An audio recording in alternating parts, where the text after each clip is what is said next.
Well, good morning everyone and welcome back to my YouTube channel. I'm actually working on a commission this morning.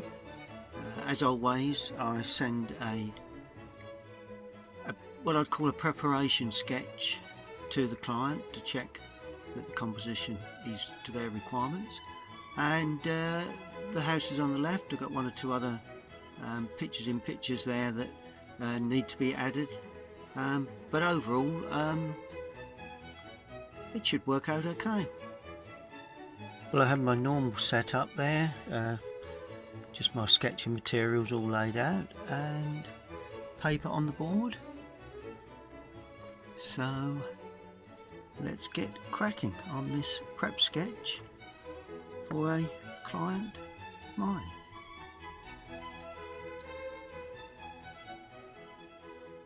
For these prep sketches I use a light graphite pencil, a medium and a dark, 3 graphite pencils and water brush that contains water in there, and you just loosen the graphite so they're water soluble graphite. Nice way of producing sketches, I find. First thing you do is to lay out the basic shape of the building. Don't make it too big because I've got trees to come in. Okay, you balance in mind's eye, set it back a little there like that. Yeah, I think that will come in there like this.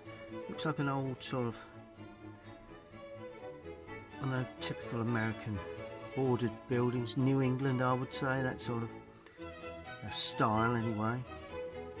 And all you do when you draw like this, you get the basic shape first, basic outline of the building. Don't worry about windows, get the basic shape of the building in first. There we go. That shoots back a touch. And by producing these preparation sketches, you do get an idea, a better idea of where you're going with things. In other words, the form and shape of it. You get it clearly in your head before you actually start to put it onto watercolour paper. So that's all you do. You get the basic drawing in. Well, I've got the basic outline in. Just got to put that chimney in there. Got to get the width of these chimneys correct too, to give yourself a chance to make it look right. Okay, that's the basic building. A couple of other bits to put in. Then I start putting windows in. When you put windows, if you've got 3 equally spaced, it's easy. You put one in the middle and one each side. But this one, we've got sort of 2 windows that are fairly close together. Got to remember a bit of perspective when you draw. So there's one there. Virtually sits directly on the bottom, not quite as high as that. And one there. So that's the pair that sit pretty much on top of the outer porch area. Bit of a sill so it doesn't come quite down. Then at this same angle there is another one the other side of the porch area like that. Obviously that's the same size and that has a bit of perspective as well. So 2 close together and 1 spaced, and under that we have another one that we can't quite see the top of that one. It doesn't go right down to the ground. Actually putting that on the outside, slightly different to the drawing, but to the photograph, but it's not going to make any real difference. The other window there. Then we have a door. Now that's something to. So we've got 2, and then we've got like a door area there. There we go. We have another one there that's a little smaller. Still sits on top of the porch, more or less. And what do we have here? We have another one there which matches that one, which makes sense there. And we have 1, 2, 3, so we have 2 there, one, the other one just behind that post. Then we have a door, another good old door. Then we have another window next to the door there, which is just slightly behind that post, and that also has a glazed area.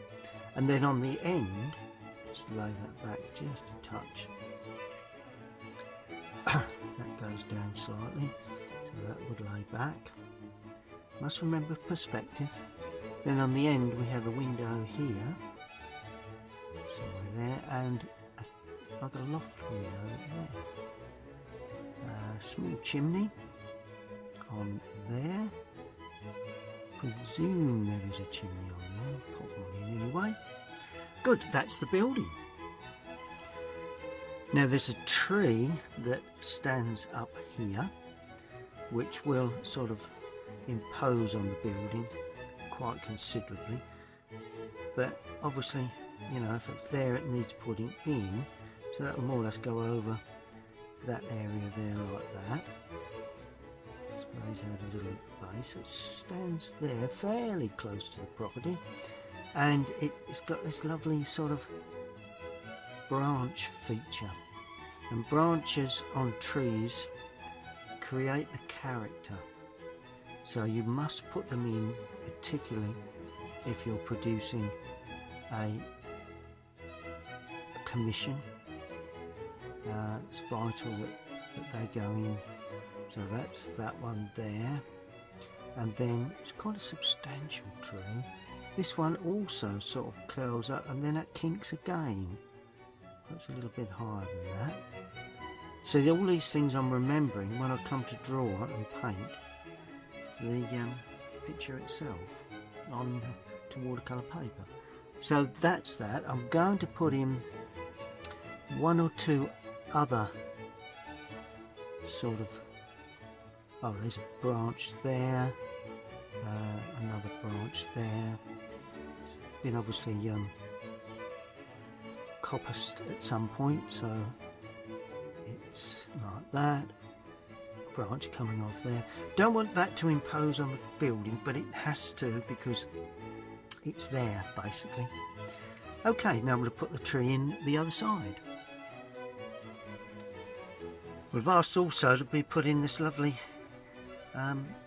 little shrub that's got pinky blossom on.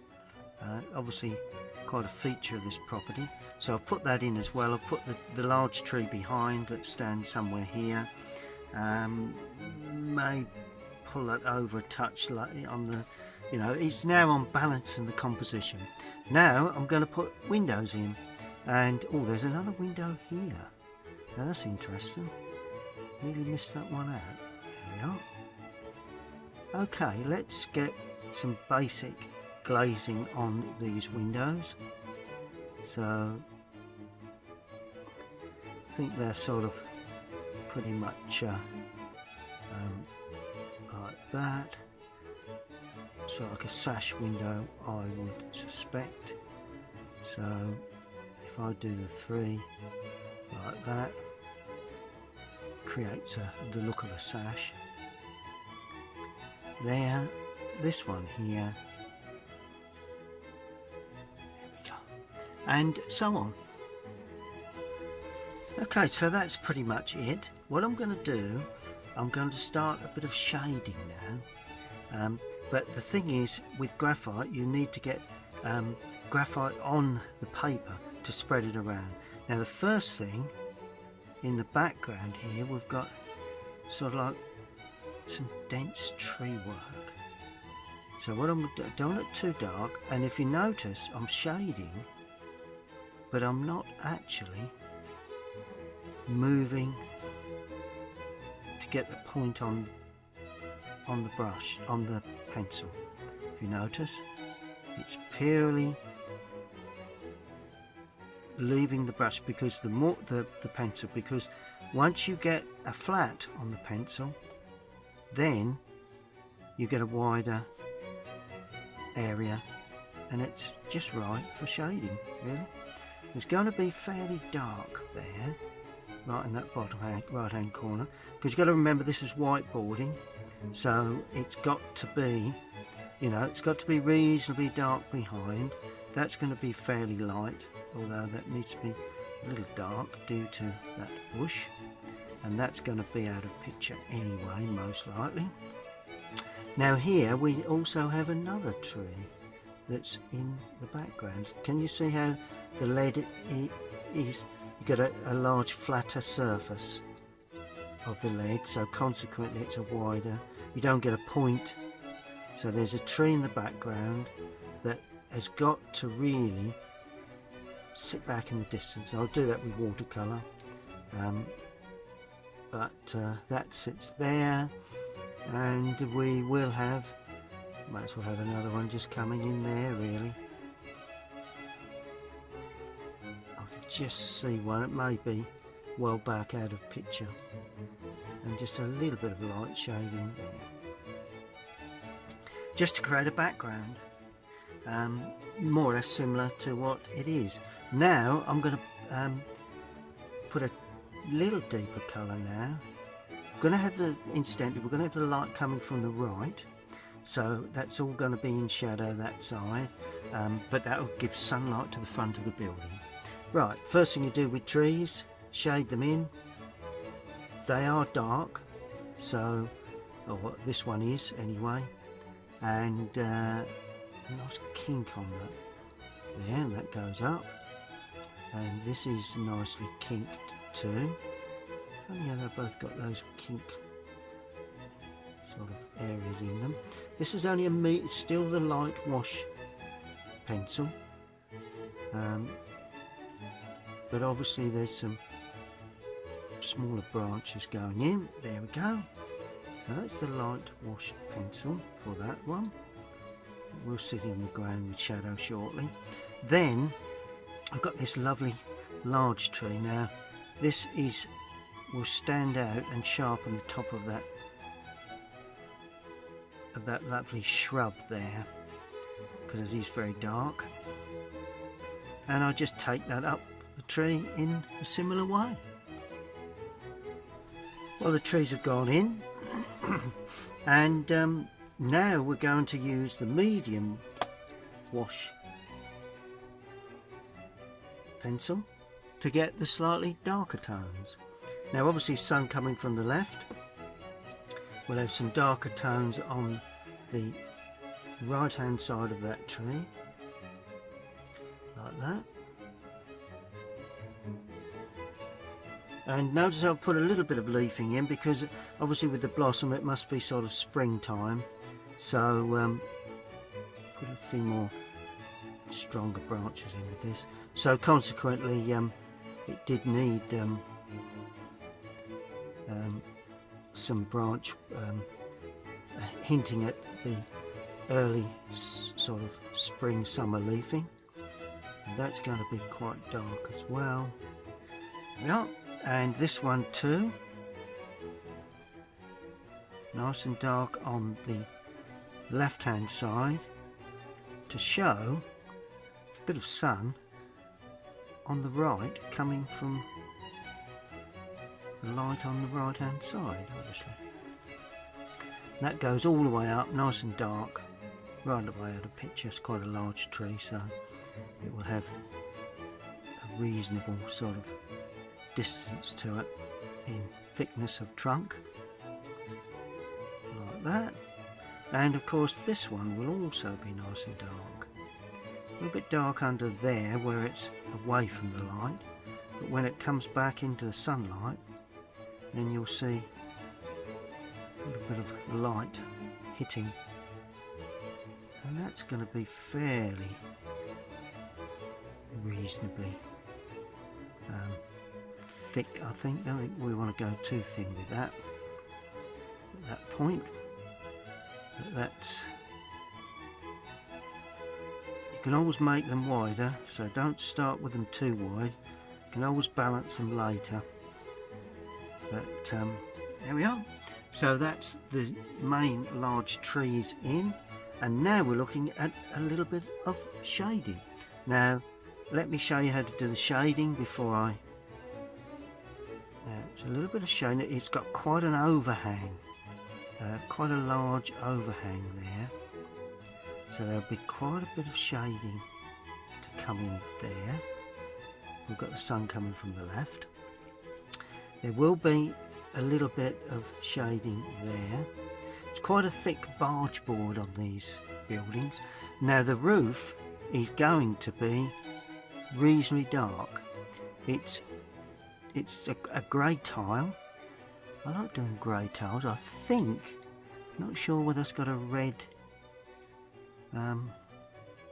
ridge tile. I do like to see a little red ridge tile, but obviously I'll have to look a bit closely at that. So that's a very reasonable strength for obvious reasons, because it's tile work. So that's just getting tones right, really. You know, that's all I'm doing here. That also will not be as dark as the tree, but it will be darker obviously than the white boarding. So that's like that. And this is also dark as well. It's the tiling again, same as the main roof. Good. Okay, now I'm going to put in the... Okay, well, I'm just finishing off the shading on that gable end. So that's going to be considerably darker than the shadow, because it is. So I'm getting my tone value sorted, ready for when, or that being in shadow will be darker than that, although that's a light roof, a dark roof. It will be darker in shadow than the sunlit part of the roof, and same here. See where I've been darker with that area there, and that would probably cast across there somewhere like that. That's it. Good. I'm going to put a little bit of shading on these windows across the top, down the right hand side. They may be slightly recessed, but I'm making them slightly recessed anyway. It's all good. And of course here the sun would enter into, because of the porch, it would actually come from that corner and run in like that, and then down the side there would all be shade, because that's all in shadow away from the light. Then it just comes back into shadow there. Good, that's looking good. And then of course the building has a shadow on the ground. There we go. And the tree has a lovely shadow too. Just move that, that's it. And a little bit underneath, but mainly running away, and that's going to be a reasonable shadow. You know, it doesn't want to be too... then of course the shadow from the large tree, don't want that to impose on the building too much, so I'm going to have to have the shadow sort of running away like that, but that will give a lovely feeling of light onto the front of that building. Yeah, that's good. Yeah, that's the shadow from the tree there, which probably being a substantial tree will spark out like that. And then of course you've got the shadow from this lovely little blossom tree like that. And there's a bit of shadow on the left hand side of that blossom tree. Good. Now I'm going to use the point of the dark wash just to sharpen up one or two edges. Right, that's all the detail put in, and now to complete this prep sketch, I've got a brush that there's water in that tube, and you just release the tip there to get air into it, and then the water feeds through, and you can then create a soft feel that just softens. See the way I'm softening the impression of that leafing, and it's gradually loosening up and creating a feeling of branches, a little bit of, you know, it gives a watercolour feel. I think this is why I like it. Then of course as we come down into the background, that's all soft there, so I'm softening that off like that. This is all very, very weak and very soft, so that's why I did it very lightly.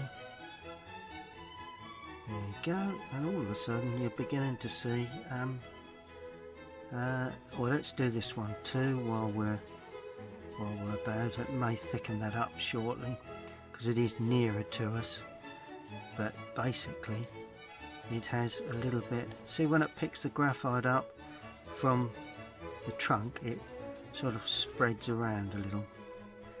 There you go, that's good. Yep, quite happy with that. A bit denser, that one. And then of course the building, that's the next area, and we'll do the roof.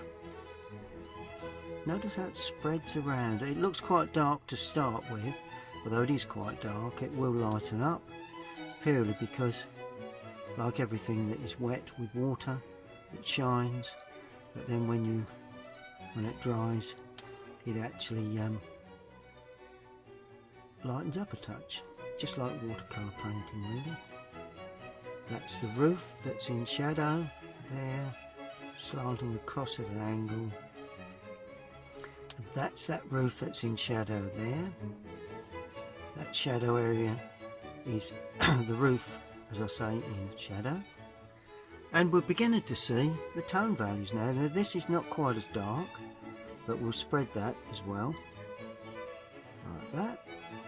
But it is darker than the tree in the background. And then of course we've got the gable end that's in shadow. Although it's white, it's still in shadow. We've got the chimneys, the right hand side of the chimneys, and that there. Right hand side of that chimney and that one there. Then we have, let's just bring the chimneys down because that's a separate issue. That should be a little darker. And the chimney breast there. It's good. Now we have a shadow there. Shadow there.